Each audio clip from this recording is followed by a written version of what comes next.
ನಮ್ಮ ಲೈಫ್ ನಡೀತಾ ಇರೋದು ನನಗೇನು ಗೊತ್ತಿಲ್ಲ ಅನ್ನೋದು ಗೊತ್ತೇ ಇಲ್ವಲ್ಲ, ಅಲ್ಲಿ ನಡೀತಾ ಇರೋದು ನಮ್ಮ ಲೈಫ್. ನೆನ್ನೆ ಬೆಳಿಗ್ಗೆಯಿಂದ ಇದು ನನಗೆ ಗೊತ್ತೇ ಇರಲಿಲ್ಲ ಅನ್ನೋದು ಗೊತ್ತಾಯ್ತಾ? ಇದು ಒಂದು ಸ್ಯಾಂಪಲ್. ಫಸ್ಟ್ ಇದು ಫ್ಯಾಕ್ಟ್ ಅಂತ ಒಪ್ಕೊಳ್ಳಿ. ಯಾವುದೇ ಒಂದು ಭಾವನೆ ಅಥವಾ ವ್ಯಕ್ತಿತ್ವನ ನೀವು ಎದುರುಗಡೆ ಕಾಣ್ತಿದ್ದಾರೆ ಅಂದರೆ ನನ್ನಲ್ಲದಿದೆ, ಅದಕ್ಕೆ ನನಗೆ ಕಾಣ್ತಿದೆ. ಸುಳ್ಳು ನಾಟಕ ನಾನು ಯಾವುದು ಮಾಡೇ ಇಲ್ವಾ, ಮಾಡೇ ಇಲ್ಲ ಅಂತ ಅದೇ ಭ್ರಮೆನಲ್ಲಿ ಇದೀವಿ ನಾವು, ಕಾಣಲ್ಲ. ಅದೇ ಹೇಳ್ತಾರೆ. ಒಂದಿಷ್ಟು ಪ್ರಪಂಚ ಇದೆ, ಹೇಳ್ತೀನಿ ಕೇಳಿ.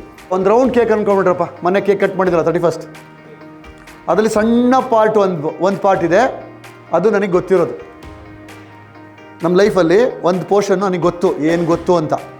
ಏನು ಗೊತ್ತು ನಿಮಗೆ ಮೇಡಮ್? ನಿಮಗೇನು ಗೊತ್ತು? ನಿಮಗೆ ನಿಮ್ಮ ಬಗ್ಗೆ ನಿಮ್ಮ ಲೈಫಲ್ಲಿ ನಿಮಗೇನು ಗೊತ್ತಿರೋದು ಏನಿದೆ ನಿಮಗೆ? ಈಗ ನಿಮಗೆ ಕನ್ನಡ ಗೊತ್ತು, ಓಕೆ, ನಿಮಗೆ ಮಾತಾಡೋಕ್ಕೆ ಬರುತ್ತೆ, ಮಾತಾಡೋದು ಗೊತ್ತು, ಅಡುಗೆ ಮಾಡೋದು ಗೊತ್ತು, ಇದು ಗೊತ್ತಿರೋದು ಕರೆಕ್ಟ್. ಏನು ಗೊತ್ತಿಲ್ಲ ನಿಮಗೆ? ಇನ್ನೊಂದು ಪಾರ್ಟು ಲೈಫಲ್ಲಿ ಗೊತ್ತಿಲ್ಲದಲೇ ಇರೋದು. ಬಿಸ್ನೆಸ್ ಗೊತ್ತಿಲ್ಲ, ಡ್ರೈವಿಂಗ್ ಗೊತ್ತಾ, ಕಾರ್ ಡ್ರೈವಿಂಗ್ ಬರುತ್ತಾ? ನನಗೆ ಕ್ಲಿಯರಾಗಿ ಗೊತ್ತು ಕಾರ್ ಡ್ರೈವಿಂಗ್ ಗೊತ್ತಿಲ್ಲ ಅಂತ. ನನಗೆ ಕ್ಲಿಯರಾಗಿ ಗೊತ್ತು ನನಗೆ ಅಡುಗೆ ಮಾಡೋಕ್ಕೆ ಬರುತ್ತೆ ಅಂತ. ಓಕೆ, ಗೊತ್ತಿರೋದು ನನಗೆ ಗೊತ್ತು, ಇದು ನನಗೆ ಗೊತ್ತು ಅಂತ.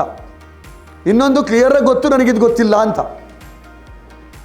ಓಕೆ, ಒಂದು ಗೊತ್ತಿರೋದು ಗೊತ್ತು, ಇನ್ನೊಂದು ಗೊತ್ತಿಲ್ಲದಿರೋದು ಗೊತ್ತು. ಇನ್ನೊಂದು ದೊಡ್ಡ ಪಾರ್ಟ್ ಇದೆ ಕೇಕಲ್ಲಿ, ಯಾವುದು ಗೊತ್ತಾ? ನನಗೇನು ಗೊತ್ತಿಲ್ಲ ಅನ್ನೋದೇ ಗೊತ್ತಿಲ್ಲ.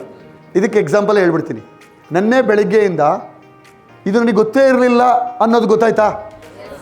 ಇದು ಒಂದು ಸ್ಯಾಂಪಲ್. ನಮ್ಮ ಲೈಫು ನಡೀತಾ ಇರೋದು ನನಗೇನು ಗೊತ್ತಿಲ್ಲ ಅನ್ನೋದು ಗೊತ್ತೇ ಇಲ್ವಲ್ಲ, ಅಲ್ಲಿ ನಡೀತಾ ಇರೋದು ನಮ್ಮ ಲೈಫ್.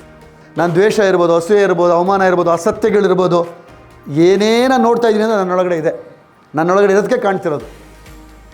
ಹಿಂಗೆ ನೋಡಿಕೊಂಡ್ರೆ ನನ್ನ ಬೆಳವಣಿಗೆ ಆಗುತ್ತೆ.